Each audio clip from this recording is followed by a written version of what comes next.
Hi, this is Maya from the Worldwide Good News, and I have with me all the way from Bethlehem, Sami Awad, the Executive Director and founder of the HolyLand Trust. And he's going to tell you about this amazing organization that's all about nonviolence and empowerment and just doing good in the Middle East. So, hi, Sami, how are you? Wonderful. It is good to be with you today. Yeah, thank you. It's good to be with you as well.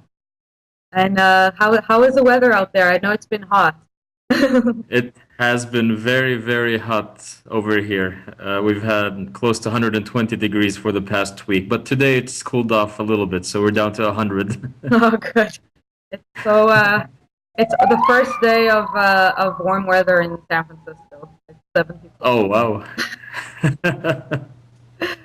So, Sami, tell me a little bit about the Holy Land Trust. I've read so much about it, and I'll be sharing the link. How did you start it? How did you get to creating such an amazing group? Well, I started HolyLand Trust in 1998 after I returned from the US where I was studying. And when I returned from the US, one thing we had going on was the Oslo peace process, which sounds as if it was long history ago, but it was just a few years ago. And people at that time were very optimistic, thinking that this conflict was going to end, the occupation was going to end, and there will be peace between Palestinians and Israelis. But the reality on the ground was different. And as a person who comes from a history where our family has been involved in nonviolence, I said that one of the big missings was the voice of the community, the voice of the Palestinians, especially as a Palestinian working with Palestinians. That voice has been marginalized. So we started HolyLand Trust with the mission to strengthen and empower the Palestinian community for the future, for the Palestinians to truly have a say in what are the decisions that they need to be involved in for their future, and at the same time, a future that is based on peaceful coexistence and equality between us and our Israeli neighbors. So as an organization, what we do is we look at challenges and what are the challenges that face the Palestinian community and what tools we could provide for the community to address these challenges. Because we say the worst thing that can happen is when a community like the Palestinian community or any community goes into resignation, hopelessness, giving up, or blaming and complaining outside forces as to what is happening to us. And that doesn't lead us to anywhere. So we look at the challenges and say, are there within the community those who can take these on? Of course, the first and biggest one is the issue of the occupation. We do live under occupation. It is a very tough occupation that controls almost every aspect of our lives. So the question for us is, how do we keep the community resilient, steadfast, and resisting of this occupation? And as an organization, we believe in nonviolence. We say that nonviolence is not just an option, but it should be the only option for the Palestinian community. It is the best in terms of strategy. It's the best pragmatic approach. It is, of course, the best humanitarian approach as well to deal with those who do injustice. Because at the end of the day, it is both Palestinians and Israelis that need to be liberated from this occupation. And we say that the Palestinians should take on nonviolence as the means to do that. That is just such amazing, powerful words, and I truly believe with all my heart that that is the way.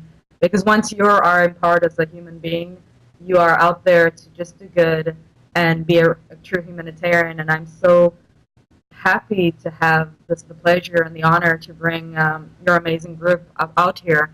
And I would like to hear more.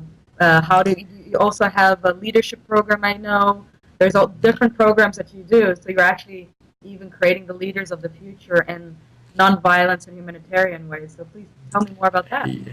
Yeah. Well, another big challenge that we also look at is the question of what comes after the occupation ends.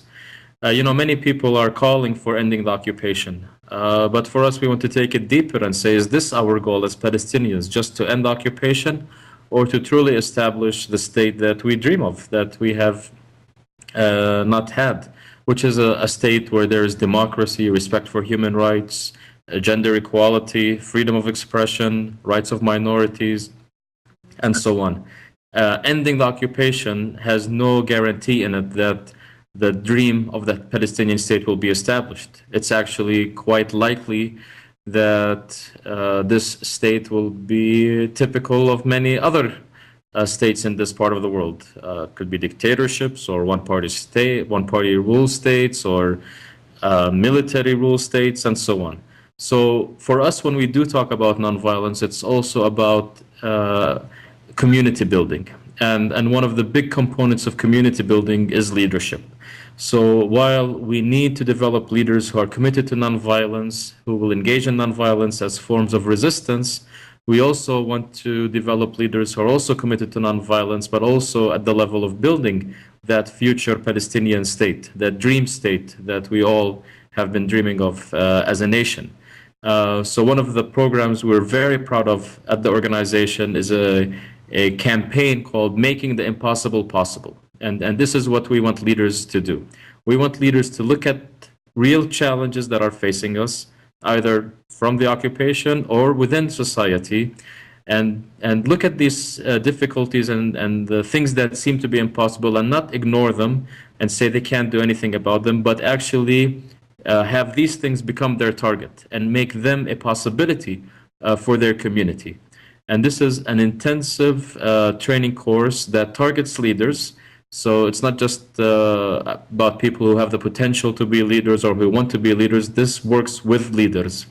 And we just completed a one-year program for 80 Palestinian community leaders, and with amazing, amazing results after they've completed this course.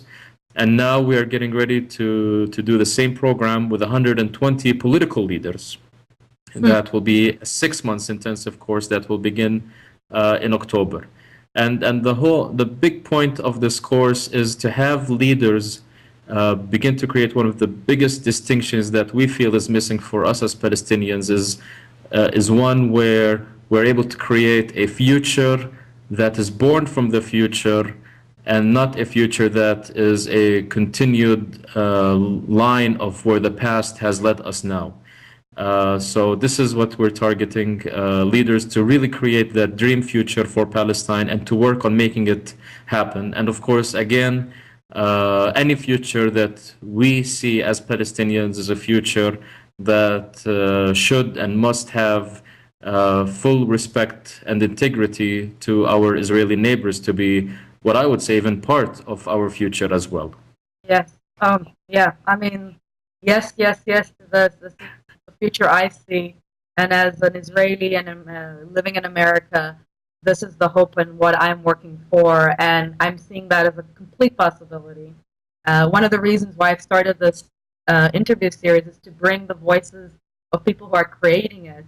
And once people are seeing that it's possible, they'll have that resonance, that focus on the possibility versus on the non-possibility. And I'm just hearing that you're taking 120 political leaders. I'm like, my heart is pounding, because I was looking for a person who's doing it to show to the world, hey, it's happening. It's changing. Things are happening. It is happening, yes. And then we look forward to have the same thing happen on the Israeli side as well. Because there are many groups there that are interested in this work that we are doing, and they are really trying to develop the same programs on the Israeli side. And what we hope is when we get those, what we call non-linear leaders on both sides, to one day come together, and they will create the future where it's not about the narratives, it's not about the blaming, it's not about the complaining, it's about now deciding what is the future we want to really create for us and the generations to come. Together. Together. Yes, I mean, that is the message. And I really want to thank you for your work, for your enthusiasm, for, it sounds such an amazing project. And, whoever is listening to this, do you need help? Do you need funding? Is there any way our viewers can help by moving this story forward?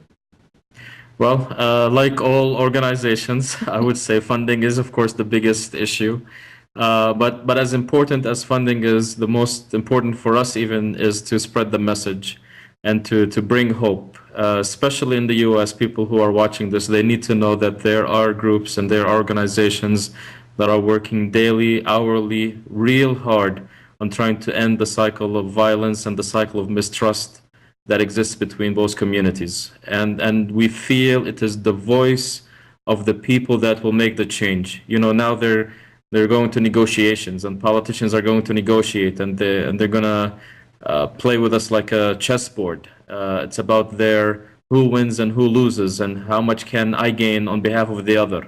But we need to go back to the people who really will be the ones that will establish the peace. And there are groups in both Palestine and Israel working at the grassroots level in nonviolence, in new leadership, in the new media, in many, many things that are making things happen. And these voices need to be heard and need to be supported as well.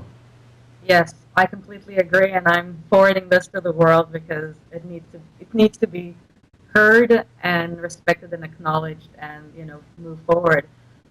Yeah, thank you, Sami, so much. This has been a wonderful interview, and my heart is pounding very hard from Well, excitement. thank you. Thank you for this great opportunity and for the connection that you are making and to be connected with you. It's an honor for us. Yeah, thank you so much. And this was Maya from the Worldwide Good News.